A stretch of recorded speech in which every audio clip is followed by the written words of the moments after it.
نبی صلی اللہ علیہ وآلہ وسلم نے فرمایا اترتا ہے ہمارا رب برکت والا بلندی والا ہر رات آسمان دنیا میں، جب باقی رہ جاتا ہے رات کا آخری حصہ، پھر فرماتا ہے کون ہے جو مجھے پکارے میں اس کا جواب دوں، کون ہے جو مجھ سے سوال کرے میں اسے عطا کروں، کون ہے جو مجھ سے مغفرت مانگے میں اسے بخش دوں۔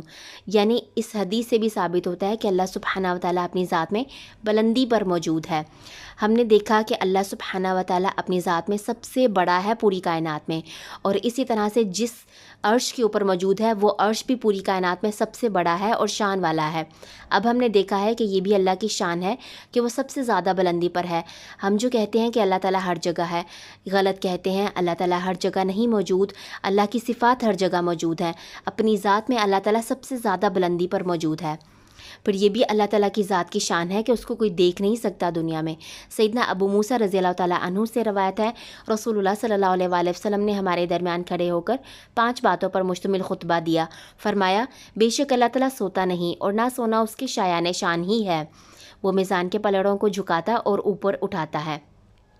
رات کے اعمال دن کے اعمال سے پہلے اور دن کے اعمال رات کے اعمال سے پہلے اس کے سامنے پیش کیے جاتے ہیں۔ اس کا پردہ نور ہے، اگر وہ اس پردے کو کھول دے تو اس کے چہرے کے انوار جہاں تک اس کی نگاہیں پہنچے اس کی مخلوق کو جلا ڈالیں۔ اسی طرح سے مسروق رحمۃ اللہ علیہ بیان کرتے ہیں کہ میں نے سیدہ عائشہ رضی اللہ تعالیٰ عنہا سے عرض کی، امی جان کیا محمد صلی اللہ علیہ وآلہ وسلم نے شب معراج میں اپنے رب کو دیکھا تھا؟ سیدہ عائشہ رضی اللہ تعالیٰ عنہ نے فرمایا تم نے ایسی بات کہہ دی ہے جس سے میرے جسم کے رونگٹے کھڑے ہو گئے ہیں۔ کیا تم ان 3 باتوں سے بے خبر ہو؟ جو شخص بھی تم میں سے یہ باتیں بیان کرتا ہے وہ جھوٹا ہے۔ جو شخص یہ کہتا ہے کہ محمد صلی اللہ علیہ وآلہ وسلم نے شب معراج میں اپنے رب کو دیکھا تھا وہ جھوٹا ہے۔ پھر سیدہ رضی اللہ تعالیٰ عنہ نے یہ آیت پڑھی، سورۃ الانعام آیت نمبر 103، لا تدریکہ الابصار وہو یدریک الابصار، اسے نگاہیں نہیں پا سکتی لیکن وہ نگاہوں کو پا لیتا ہے اور وہ نہایت باریک بین باخبر ہے۔ پھر یہ بھی آیت تلاوت فرمائے، سورۃ شورى آیت نمبر 51، کسی بشر کے لائق نہیں کہ اللہ تعالیٰ اس سے کلام کرے مگر وحی یا پردے کے پیچھے سے۔ یعنی یہ باتیں، یہ آیات اس بات کی دلیل ہیں کہ اللہ سبحانہ و تعالیٰ کی شان ذات کی ایسی ہے اس کو کوئی دنیا میں دیکھ نہیں سکتا۔ البتہ قیامت کے روز جو جنتی ہوں گے ان کو اللہ سبحانہ و تعالیٰ اس قابل بنائے گا کہ وہ دیکھ سکیں گے۔ دنیا میں کوئی بھی مخلوق کو اللہ نے اس قابل نہیں بنایا کہ وہ اللہ کی ذات کو سہار سکیں، دیکھ سکیں۔ اسی طرح سے سیدنا جریر بن عبداللہ رضی اللہ تعالیٰ عنہ بیان کرتے ہیں کہ ہم لوگ رسول اللہ صلی اللہ علیہ وآلہ وسلم کی خدمت میں حاضر تھے۔ آپ نے ایک رات 14ویں میں رات کے چاند کی طرف دیکھ کر فرمایا، بے شک تم اپنے پروردگار کو روز قیامت اس طرح دیکھو گے جس طرح اس چاند کو دیکھ رہے ہو، اسے دیکھنے میں تمہیں کوئی دقت نہیں ہوتی، لہٰذا اگر تم پابندی کر سکتے ہو تو طلوع آفتاب سے پہلے فجر کی اور غروب آفتاب سے پہلے عصر کی نمازوں سے مغلوب نہ ہو جاؤ، یعنی پابندی سے انہیں ادا کر سکو تو ضرور کرو۔ اللہ سبحانہ و تعالیٰ ان کو دیدار فرمائیں گے جو اللہ کے احکامات کی پیروی کرتے ہیں۔ اور کچھ لوگ قیامت کے روز ایسے بھی ہوں گے جن کی طرف اللہ تعالیٰ دیکھیں گے بھی نہیں۔ کیسی بات ہے، اتنی شان والی ذات جس کو دیکھنے کو نگاہیں ترسی ہوں گی، وہ ذات کسی کو دکھائے گی نہیں اپنا جلوہ۔ تو اللہ سبحانہ و تعالیٰ کے دیدار کی طلب کرنے کی ضرورت ہے۔ اسی طرح سے اللہ تعالیٰ اپنی ذات میں ایسا شان والا ہے کہ پوری کائنات میں سب سے زیادہ صبر کرنے والا ہے جبکہ اس کے ساتھ شرک کیا جاتا ہے۔ رسول اللہ صلی اللہ علیہ وآلہ وسلم نے فرمایا، کوئی ایک بھی نہیں زیادہ صبر کرنے والا اس اذیت پر کہ جس کو کوئی سنتا ہے اللہ سے بڑھ کر، بے شک اس کے لیے شرک کیا جاتا ہے، اس کے لیے بیٹا قرار دیا جاتا ہے، پھر وہ ان کو معاف کر دیتا ہے اور رزق بھی دیتا ہے۔ پھر اللہ سبحانہ و تعالیٰ کی ذات کی ایسی شان ہے کہ کائنات کی ہر مخلوق اللہ کو مسلسل سجدے کیے ہوئے ہے اور سب کی سب تسبیح بیان کر رہے ہیں۔ سورۃ الاسراء میں فرمایا، 7 آسمان اور زمین اور جو کچھ ان میں ہے سب اللہ کی تسبیح کرتے ہیں، اور کوئی چیز ایسی نہیں ہے کہ وہ اس کی حمد کے ساتھ اس کی تسبیح نہ کرتی ہو، لیکن تم ان کی تسبیح کو نہیں سمجھتے، بے شک وہ ہمیشہ بردبار اور معاف کرنے والا ہے۔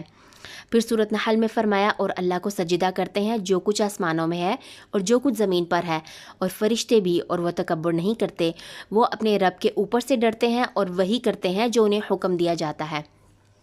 یعنی کیسی ذات ہے جس کی ہر وقت تسبیح بھی بیان کی جا رہی ہے اور اس کو سجدہ بھی کیا جا رہا ہے، تو پھر انسان کیا کر رہا ہے؟ اللہ سبحانہ و تعالیٰ کی ذات کی ہم نے بات کر لی کہ وہ اپنی ذات میں صفات والا ہے۔ اپنی ذات میں شان والا ہے۔ اب ہم اس کے اسماء و صفات میں دیکھتے ہیں، اس کے جتنے بھی نام ہیں، جتنی بھی صفات ہیں، وہ ایسی شان والا ہے کہ اس جیسے نام اور صفات کسی کے اندر نہیں پائے جاتے۔ جیسے کہ وہ الخالق ہے، اس جیسا کوئی پیدا نہیں کر سکتا اتنی تفصیل کے ساتھ۔ جیسے کہ وہ المالک ہے، اس جیسی کوئی کسی چیز کی ملکیت نہیں رکھ سکتا۔ جیسا وہ العلیم ہے، اس جیسا کوئی دلوں کا حال ہر چیز کو نہیں جان سکتا۔ جیسا وہ البصیر ہے، اس جیسا کوئی دیکھ نہیں سکتا کہ اندھیرے میں بھی دیکھ لے، روشنی میں بھی دیکھ لے۔ اسی طرح سے جو صفت اس کی رحمان کی ہے ویسا کوئی رحم نہیں کر سکتا۔ وہ السلام ہے، ویسی کوئی سلامتی نہیں دے سکتا۔ وہ المہیمن ہے، اس جیسی کوئی نگہبانی نہیں کر سکتا۔ اور اسی طرح سے باقی جتنی بھی صفات ہیں اس میں اللہ تعالیٰ خود بخود اپنی ذات میں شان والا ہے۔ اللہ کے افعال اتنے زیادہ ہیں پوری کائنات میں، پوری کائنات اللہ کے افعال کا ثبوت ہے۔ اور اللہ اپنے افعال میں بھی ایسا شان والا ہے کہ جیسا وہ کوئی بھی فعل کرتا ہے ویسا کوئی نہیں کر سکتا۔ جیسا وہ پیدا کرتا ہے یا موت دیتا ہے ویسا کوئی نہیں کر سکتا۔ جیسا وہ آسمان سے پانی نازل کرتا ہے ویسا کوئی نہیں کر سکتا۔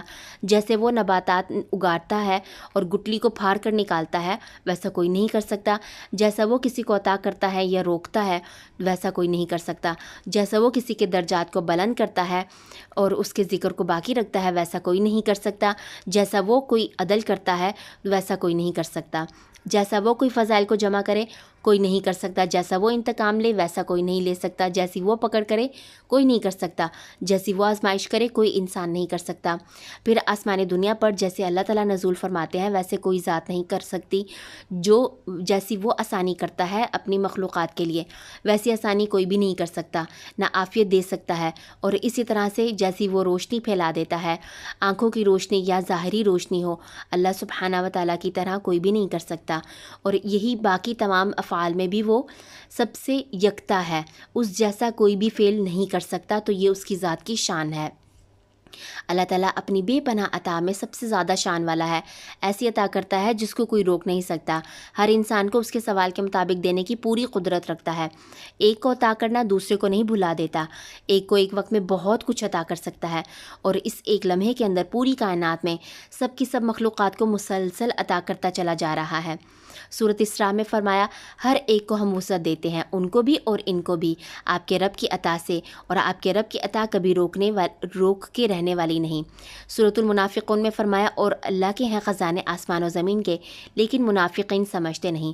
تو اللہ سبحانہ و تعالیٰ ہر خزانے کا مالک ہے، بے پناہ عطا کے ساتھ وہ اپنی ذات میں شان والا ہے۔ رسول اللہ صلی اللہ علیہ وآلہ وسلم نے فرمایا اللہ کا ہاتھ بڑھا ہوا ہے، نہیں کم کرتا اس کو رات اور دن کو خرچ کرنا۔ اور فرمایا کیا تم نے غور کیا جب سے آسمان و زمین پیدا ہوئے تو اس سب نے اس کے ہاتھ میں کچھ بھی کمی نہیں کی۔ پھر ہم دیکھتے ہیں کہ اللہ تعالیٰ کا کلام بھی شان والا ہے۔ سورۃ قاف میں فرمایا والقرآن المجید، شان والا قرآن۔ اس قرآن کی شان کیا ہے کہ اس جیسا کلام کوئی بنا نہیں سکتا۔ سورۃ اسراء میں فرمایا آپ کہہ دیجئے کہ اگر انسان اور جن اس قرآن کی مثل پیدا کرنے کے لیے سب کے سب جمع ہو جائیں تو وہ اس جیسا نہیں لا سکتے، خواہ وہ ایک دوسرے کے مددگار ہی کیوں نہ ہوں۔ اسی طرح سے اس کلام کی شان ہے کہ یہ نصیحت کے لیے آسان ہے۔ سورۃ القمر میں فرمایا وَلَقَدْ يَسَّرْنَا الْقُرْآنَ لِلذِّكْرِ فَهَلْ مِن مُدَّكِرٍ، اور البتہ تحقیق ہم نے نصیحت کے لیے قرآن کو آسان کر دیا ہے، بس ہے کوئی نصیحت حاصل کرنے والا؟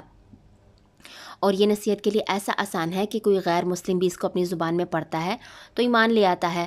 اور ایک دفعہ جب کوئی انسان پڑھتا ہے، جو بات ایک دفعہ پڑھ کر سمجھتا ہے اگلی دفعہ میں نئی چیز سیکھنے کو ملتی ہے۔ اسی طرح سے اپنی زندگی کے حالات و واقعات کے مطابق ہر انسان جواب پاتا ہے۔ کسی دور میں بھی یہ کلام پرانا نہیں ہوتا اور زندگی کے ہر شعبے کی تفصیلات بتاتا ہے۔ تو اللہ سبحانہ و تعالیٰ کے کلام کی اپنی ہی شان ہے کہ وہ نصیحت کے لیے سب کے لیے آسان ہے اور قیامت تک آسان رہے گا۔ آئیے اس بادشاہ کائنات کے ساتھ اپنے تعلق کو مضبوط کریں جو اپنی ذات میں خود بخود شان والا ہے۔ کیا اس رب سے محبت نہ کی جائے؟ کیا اس رب سے ڈرا نہ جائے؟ سوال یہ ہے کہ اتنی بڑی ذات کے ہوتے ہوئے اس کو چھوڑ کر چھوٹوں کو کیوں پکاریں، چھوٹوں سے کیوں متاثر ہوں؟ چھوٹوں کی شانیں دیکھ کر مادی چیزوں کے اوپر جو ختم ہو جاتی ہیں وقت کے ساتھ یہ شانیں، اور ان سب کو چھوڑ کر ان سب کو لے کر اللہ سبحانہ و تعالیٰ کی ذات جو اپنی ذات میں ہمیشہ سے شان والا ہے اور ہمیشہ شان والا رہے گا، اس کو کیوں چھوڑ دیں اور چھوٹوں کے پیچھے کیوں بھاگیں؟ آئیے اللہ کو محبت کے ساتھ المجید کہہ کر پکاریے۔ الحمدللہ فائدہ کیا ہوگا اس نام کے ساتھ؟ اس کے ساتھ تعلق مضبوط ہوگا، اس کی پہچان ملے گی، اور اسی طرح سے اللہ کی تعظیم دل میں پیدا ہوگی، اور جو بھی چیزیں اس کے ساتھ منسوب ہیں ان کی تعظیم بھی دل میں آئے گی، جیسے کہ اللہ کا عرش، اور اسی طرح سے اس کا کلام، اس کی شان۔ کرنے کے کیا کام ہے؟ اللہ کی پہچان کے ساتھ اللہ کی تعظیم کرنی ہے اور تسبیح کرنی ہے، یہ سوچتے ہوئے کہ کائنات کی ہر مخلوق جو ہے وہ اس عظیم ذات کی تسبیح بھی کر رہی ہے اور اس کو سجدہ بھی کیے ہوئے ہے، تو پھر میں کیا کر رہی ہوں؟ اسی طرح سے اپنی ذات کے لیے جو بھی چاہیے اللہ سے مانگنا ہے، اللہ سے اللہ کی شان کے مطابق مانگنا ہے، اپنی حیثیت کے مطابق نہیں۔ اسی طرح سے دنیا میں عزت چاہیے، کوئی عہدہ چاہیے، کوئی نعمت چاہیے، تو اللہ کو اس نام سے پکارنا ہے۔ اللہ سے جنت الفردوس کا سوال کرنا ہے جو اللہ کے شان والے عرش کے نیچے موجود ہے۔ اس کے کلام کی شان کو سمجھتے ہوئے اس کو پڑھنا ہے، اس کو سمجھنا ہے اور اس پر عمل کرنا ہے۔ پھر درود ابراہیمی کو بھی سمجھ کر پڑھنا ہے، کیونکہ اس میں بھی اللہ سبحانہ وتعالیٰ کا یہ شان والا نام موجود ہے۔ دعائیں کرنی ہیں۔ ہم دعا پڑھتے ہیں سبحان اللہ، کتنی دفعہ اللہ کی پاکی کی؟ ایک دفعہ۔ اب یہ جو دعا ہے اس دعا میں بہت زیادہ وسعت ہے۔ سبحان اللہ و بحمدہ، پاکی ہے، پاک ہے اللہ اپنی حمد کے ساتھ، عدد خلقہ، اس کی مخلوق کی تعداد کے برابر۔ اس کی مخلوق تو ہم گن نہیں سکتے۔ اس زمین کے اوپر حشرات کتنے ہیں، ریت کے ذرات کتنے ہیں، کتنے جمادات ہیں، کتنے انسان ہیں، کتنے حیوانات ہیں، ہم اندازہ بھی نہیں کر سکتے، گن ہی نہیں سکتے۔ تو ساری کی ساری مخلوقات ہیں، کتنے پتے ہیں درختوں کے اوپر، تو یہ ساری مخلوقات اللہ کی ہیں، اور ہم یہ ایک دفعہ نہیں کہہ رہے۔ اس دعا کی وسعت کے باعث ہم ساری مخلوقات کو جمع کر لیتے ہیں اور اس کی پاکی بیان کرتے ہیں۔ وَرِضَا نَفْسِهِ، اور اس کے نفس کی رضا کے برابر، وہ ذات جو ہمارے چھوٹے سے چھوٹے عمل پر بھی راضی ہو جائے۔ وَزِنَةَ عَرْشِهِ، اور اس کے عرش کے وزن کے برابر۔ اس کے عرش کا وزن، اس کی شان ایسی ہے کہ اس کا وزن کوئی مخلوق نہیں جانتی، اللہ ہی جانتا ہے، تو اس کے وزن کے برابر اس کی ہم پاکی بیان کرتے ہیں۔ وَمِدَادَ كَلِمَاتِهِ، اور اس کی کلمات کی سیاہی کے برابر، وہ کلمات جو کبھی ختم نہ ہوں۔ قرآن میں اللہ تعالیٰ کا فرمان ہے کہ اللہ کے کلام جو ہے وہ اللہ کے کلمات کبھی ختم نہ ہو، چاہے سارے کے سارے سمندر سیاہی بن جائیں۔ تو اس دعا کے اندر وسعت پائی جاتی ہے۔ ہم سبحان اللہ و ابی حمدی ایک دفعہ نہیں کہتے، وسعت کے ساتھ کہتے ہیں۔ اس دعا کو کثرت سے پڑھنے کی ضرورت ہے۔ اسی طرح سے حاملین عرش جو دعا کرتے ہیں، اس دعا کو بھی کثرت سے مانگنے کی ضرورت ہے۔ کیا دعا کرتے ہیں؟ ربنا وسعت کل شیء رحمتا وعلما، اے ہمارے رب تیری رحمت اور علم ہر چیز پر وسیع ہے۔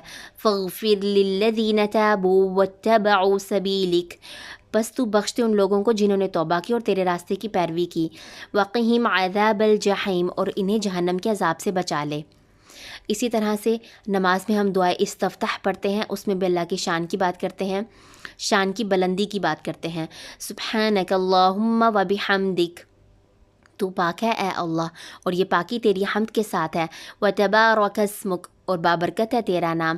وتعالی جدک، اور تیری شان جو ہے وہ بلند ہے۔ ولا الہ غیرک، اور تیرے سوا کوئی معبود نہیں۔ اسی طرح سے جنت الفردوس کا سوال کرنا ہے جو اللہ کے شان والے عرش کے نیچے ہے۔ اللہم انی اسألک الجنت الفردوس، اے اللہ بے شک میں تجھ سے جنت الفردوس کا سوال کرتی ہوں۔ الحمدللہ آج کے نام سے آپ نے جو کچھ بھی سیکھا ریفلیکشن میں ضرور شیئر کیجئے۔ سبحانک اللہم و بحمدک، اشہد ان لا الہ الا انت، استغفرک و اتوب الیک۔ السلام علیکم ورحمۃ اللہ وبرکاتہ۔